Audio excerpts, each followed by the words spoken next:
சென்னையில் பிரபலமான உதயம் திரையரங்கு மூடப்படுகிறது. சென்னை நகரின் அடையாளமாக திகழ்ந்த இடங்களில் உதயம் திரையரங்கம் பிரபலமானது. அசோக் நகரில் இருக்கும் இந்த திரையரங்கில் உதயம், மினி உதயம், சந்திரன், சூரியன் ஆகிய திரைகள் இயங்கி வந்தன. திரையரங்கு மல்டிபிளெக்ஸாக தரம் உயராததாலும் ரசிகர்களின் வருகை குறைந்ததாலும் அதன் கம்பீரத்தை இழந்தது.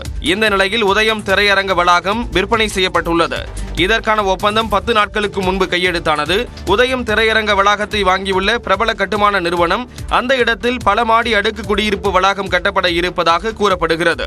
ஏற்கனவே சாந்தி திரையரங்கம் இடிக்கப்பட்டு அந்த இடத்தில் அலுவலக கட்டிடம் கட்டப்பட்டுள்ளது. அபிராமி மெகாமால் வளாகம் இடிக்கப்பட்டு அங்கு திரையரங்குடன் கூடிய அடுக்குமாடி குடியிருப்பு கட்டப்பட்டு வருகிறது.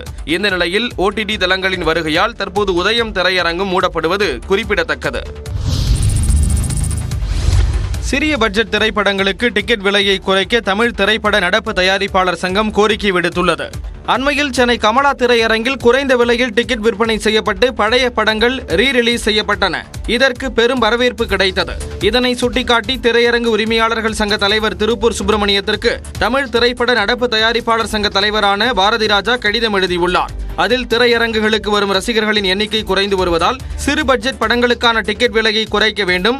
5 கோடிக்கும் குறைவான பட்ஜெட்டில் எடுக்கப்பட்ட சிறு பட்ஜெட் படங்களுக்கு சென்னை, கோவை, திருச்சி உள்ளிட்ட நகரங்களில் அதிகபட்சமாக 100 ரூபாய் கட்டணம் நிர்ணயிக்கலாம்.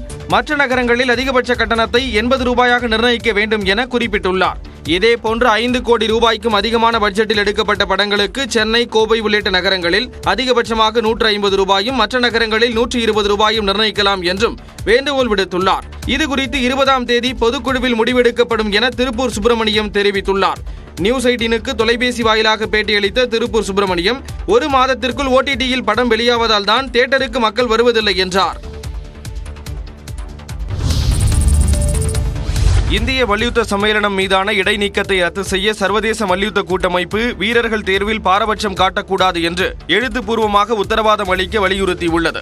குறிப்பிட்ட காலத்திற்குள் தேர்தலை நடத்தி முடிக்காததால் கடந்த ஆண்டு ஆகஸ்ட் மாதம் இந்திய மல்யுத்த சம்மேளனத்தை சர்வதேச மல்யுத்த சங்கம் இடைநீக்கம் செய்தது. இதனையடுத்து கடந்த டிசம்பர் மாதம் நடைபெற்ற இந்திய மல்யுத்த சம்மேளன தேர்தலில் பாலியல் புகாரில் சிக்கிய முன்னாள் தலைவரும் பாஜக எம்பியுமான பிரிஜ்பூஷன் சிங்கின் நண்பர் சஞ்சய் சிங் தேர்வானார்.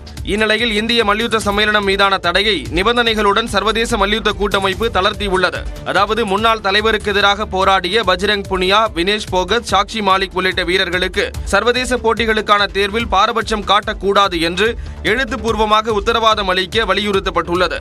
மேலும் இந்திய மல்யுத்த வீரர்களுக்கான ஆணையத்திற்கு மறு தேர்தல் நடத்த சர்வதேச அமைப்பு உத்தரவிட்டுள்ளது.